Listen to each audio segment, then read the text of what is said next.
If I want to be gay and Muslim or gay or Sikh or anything, it's my choice. It's between me and my God, not between them. So they have no right to judge. Only God can judge me.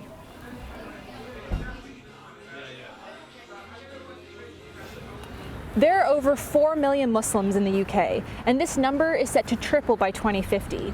The Muslim community here is diverse. However, for many traditional Muslim parents who come to the UK as first-generation immigrants, the more liberal, progressive ideals that exist in big cities like London can be hard to accept alongside their faith, one of these being same-sex relationships.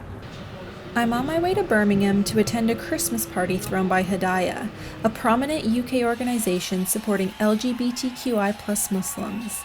Hidayah marched in Pride last year and is very vocal about their mission to spark social change.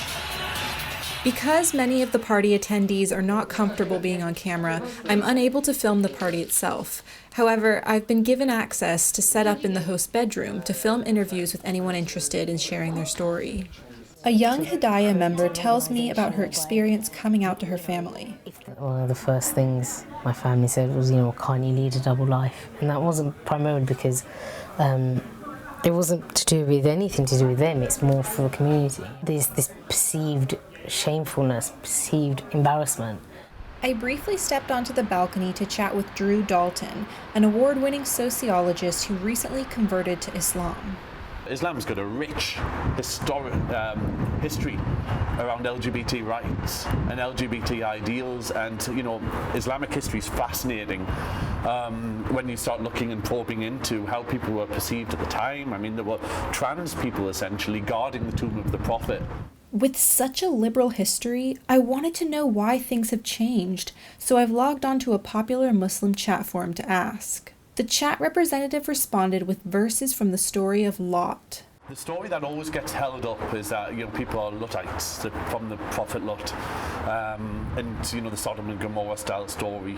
The translation is about male rape. It's not about same-sex desire and intimacy, and so there's no discussion there about that, about kind of homosexuality as in kind of intimate partners, intimate sex, intimate love and desire.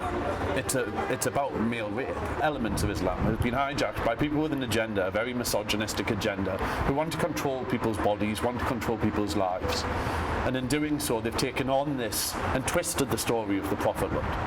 Jahed and Sean gained national attention last year after it was reported that their union was the first UK same-sex marriage involving a Muslim man. I don't think it doesn't matter what background, what religion you are. I don't think anyone should go through the thing that Jay went through in his life. It's wrong. Why would you put your kids through that for? I left the country, I left the UK to go to Bangladesh, where I stayed there for 6 whole months. Going to mosque teachers after mosque teachers, they giving me drugs, they did black magic on me. You wouldn't guess, they did anything they can on me. The most weakest point in my whole life, where I'd never felt so down in my life, that's when Sean just approached me and he just sat down. First I didn't talk to him, but he sat down, held my hand and he just said, it's okay. He didn't ask me, are you okay? He go, it's okay. I'm like, it's like he knew what was going on. I knew if I didn't get married to a man, that my family would arrange a wedding for me with a woman, and I couldn't take that. I couldn't do that at all, because they'll be ruining my life and ruining her life. So, growing up, I've been taught from the Quran that you can't be gay, you always have to have a family, a wife, have kids, raise them the Muslim traditional way. So knowing that in my head, what's right and what's wrong, I had to face that battle in my head. So it was quite difficult for me, and that's why I couldn't take anymore, that's why I wanted to commit suicide. Jahed survived his ordeal. Sadly, the same cannot be said for Naz Mahmood, whose fiancé Matt keeps his memory alive. Naz was the most beautiful, loving, accepting man that you'll ever meet. He was so positive, he was so honest, he was so genuine and caring.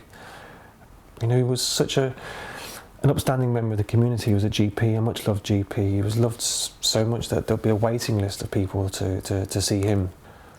I want to see him move, and I want to see him laugh. I want to hear his voice. I just didn't feel it was right for me to sit in the car. I wanted everyone else to sit in the car, but I wanted to walk. Naz committed suicide after coming out to his family. He was 34. Sometimes people say, being gay is a choice. Well, it's absolutely not a choice, because if it was a choice, then why would we choose this path in life that's so hard and so difficult when we risk losing so many people that we love? Why would we make that choice? We would never make that choice. It's really, you just want your mum to say that she loves you unconditionally for how you're born, not with conditions, not having to live a double life where you have to pretend to be somebody else around your family. You just want them to accept the person they gave birth to. When you lose the person you love, your soulmate, the reason why you get up in the morning, the man you love so much, the man you're going to marry, your happiness, your future, everything about Naz was us. To have that taken away so cruelly, so quickly, I don't want anyone else ever to feel that pain. I don't want anyone else to ever to feel that pain again. Shortly after Naz's death, Matt started the Naz and Matt Foundation, with the mission of never letting religion come in the way of unconditional love between parents and their children. It's time to end this suffer, really. It's got to come to an end where everyone just accepting and just let us live our life.